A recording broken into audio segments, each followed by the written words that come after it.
Okay, we are looking ahead to 2021, and we are putting together our first mock draft of the off season. It's not even the off season yet. There's still more football to be played. But we're going to do our first mock draft of the year, 1 through 10, just one round between me and Kimmy.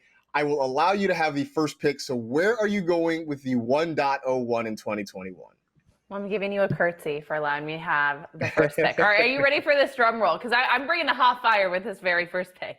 I'm going with Dalvin Cook as my RB1. 1.1 of my 2021 way too early mock draft. Dalvin Cook has been good. He is the fantasy running back number 2, only behind Alvin Kamara. He scored at least a touchdown in every game played, but 3 this season. 17 total TDs in 2020. I like this guy. We know that they already have their other offensive weapons. We know that Kirk Cousins already has this relationship with Dalvin Cook. We don't need to worry about new receivers coming in and taking away the production. I like Dalvin Cook. I think that's not a terrible pick. And last year in the offseason, I suggested Dalvin Cook be included in the conversation, mostly because I wanted a talking point. But the way the season has gone, it has borne out that he is at least worthy of being in the discussion. So at the number 2 spot, since he fell from his perch atop the rankings, I'm going to take Christian McCaffrey. And obviously this year has been a lost season as he has dealt with injuries. But when he was healthy and on the field, he was still incredibly productive for the Panthers. And what I still believe in with him is that he is going to get the majority of the snaps when he's healthy. He is going to be on the field pretty much all the time. He is going to get a ton of touches and continue to be productive with them. And I think we saw how great his season was a couple years ago based on the way Mike Davis sort of faded over the stretch. So I still think that despite the injuries, despite not being on the field much this year, Christian McCaffrey is still going to be a guy that goes very high in a lot of drafts. I think he'll still be the number 1 overall pick in a lot of drafts, but I wouldn't be surprised if you see him fall down a spot or 2. All right, on to the number 3 pick. Kimmy, where are you going with that one? All right, number 3 pick, it was a guy that we were just talking about, and no one roasts me on Twitter. I love how we do these mock drafts, and everyone's like, that's so dumb. That's the dumbest pick. It is a way too early mock draft. Let me preface it with that. But you have to look at the guy we were just talking about, James Robinson. I'm going to get him at number 3. Currently, RB number 4, even though he did not play in Week 16. Like I said, this is going to be a new and revitalized offense, especially if they go out and get Trevor Lawrence. Jacksonville has to reward this guy for playing as well as he did this season. We know his involvement in not only the run game, but the passing game as well. Dual threat ability. Him and Trevor Lawrence are going to be incredible. I love an undrafted rookie. So James Robinson, do not disappoint me next season. I love the spice with that James Robinson at number 3 overall pick. And that allows me to take another guy who falls a little bit in the draft, another guy who was hurt for most of the year, and that was Saquon Barkley. And I sort of feel about Saquon the way I feel about Christian McCaffrey, that when he's healthy and he's available, he's going to be on the field for, 90 to 95% of the snaps. He's going to be the guy that dominates the touches in the backfield. Wayne Gallman stepped in and I thought did a very admirable job this year, but he's still no Saquon. And all the things the Giants can do with Saquon in that offense make him worth still being a top 5 pick. I'm curious to see how people are going to view him in general, whether or not he maybe stays in the top 3 or if he falls a little bit based on this past year. But if I ended up with Saquon in the top 4, I'm still going to feel pretty confident about what I can get from him production-wise. So he's the number 4 pick for me overall. Number 5, who are you looking at? Number 5, not as spicy. It's a guy who's been consistent the last few years. Mr. December, my friend. Actually, I don't know him at all, but I wish we were friends. Derrick Henry, El Tractorcito. We understand how good he is. Fantasy running back number 3 on the season. 15 touchdowns this year. We understand. I mean, there's not really much to say about Derrick Henry. I think if anything, people were scared he was going to have some regression this season, but that was not the case. I see him being a huge factor again in fantasy football in 2021.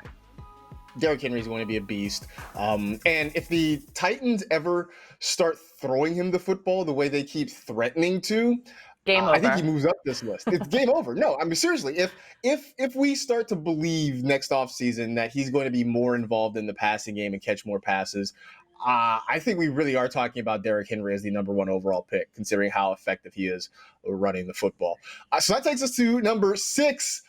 And it's going to be our first non-running back. I'm going to go with Devonta Adams here because the dude has just been phenomenal. I mean, we saw it in Week 16, the game in the snow against the Tennessee Titans. Adams went out and balled out 142 yards and 3 touchdowns in that one. And he is, right now, the wide receiver one. We'll see if Stephon Diggs not going to catch him. I mean, he's still 70-some-odd points behind. We'll see what happens with Tyreek Hill as the season goes on.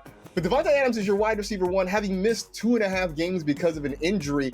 How far ahead would he be had he played every game this year? The mind boggles at the thought. But he's just such a beast. It has been for the past few years. And we know that when Aaron Rodgers gets in trouble, he's looking at number 17. After kind of, everybody sort of swinging and missing on Michael Thomas last year, I think Devonta Adams graduates to being the first wide receiver off the board. May even go higher than 6, but I'm putting him at 6 right now.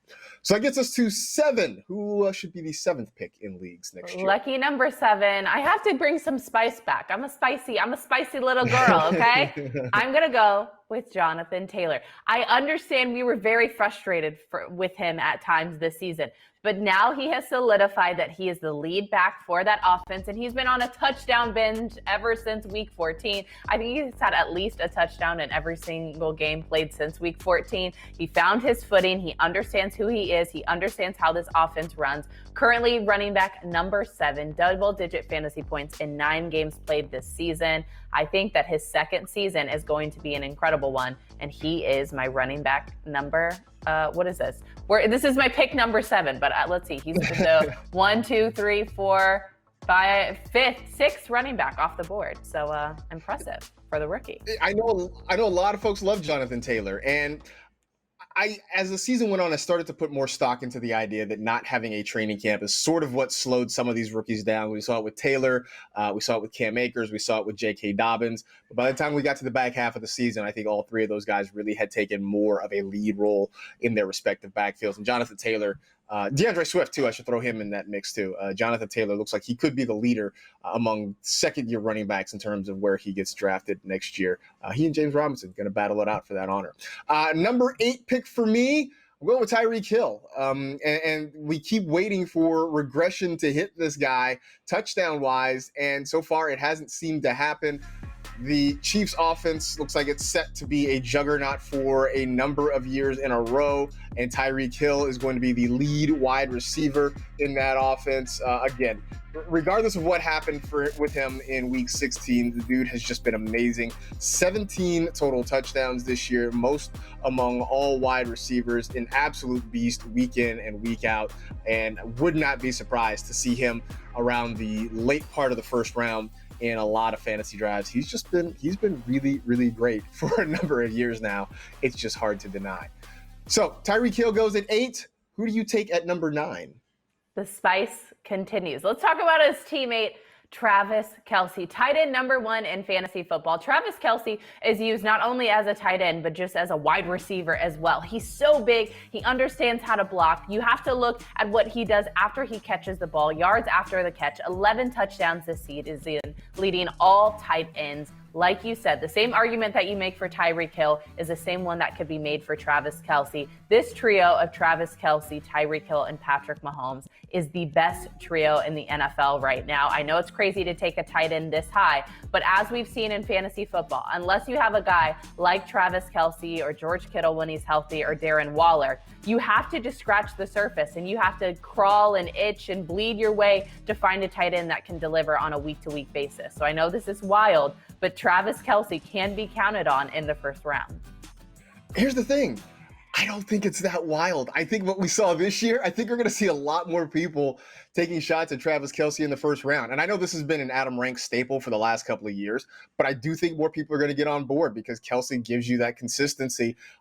Kittle, I think you'll see in the second round, if he's healthy again next year. Darren Waller will come off the board in the third round because I think people just want tight ends potentially where you can sort of set it and forget it. And right now, those seem to be the only 3 that really fit that category. All right, so we'll round out the first round. Talked about him at the top of the show. I couldn't let him get out of the first round. It's Alvin Kamara. And I think part of the reason he fell for me is not knowing what the quarterback situation is going to be in New Orleans, sort of assuming that Drew Brees may be playing his last games in the NFL, and the fear that if Brees is gone, that they turn this offense over to Taysom Hill.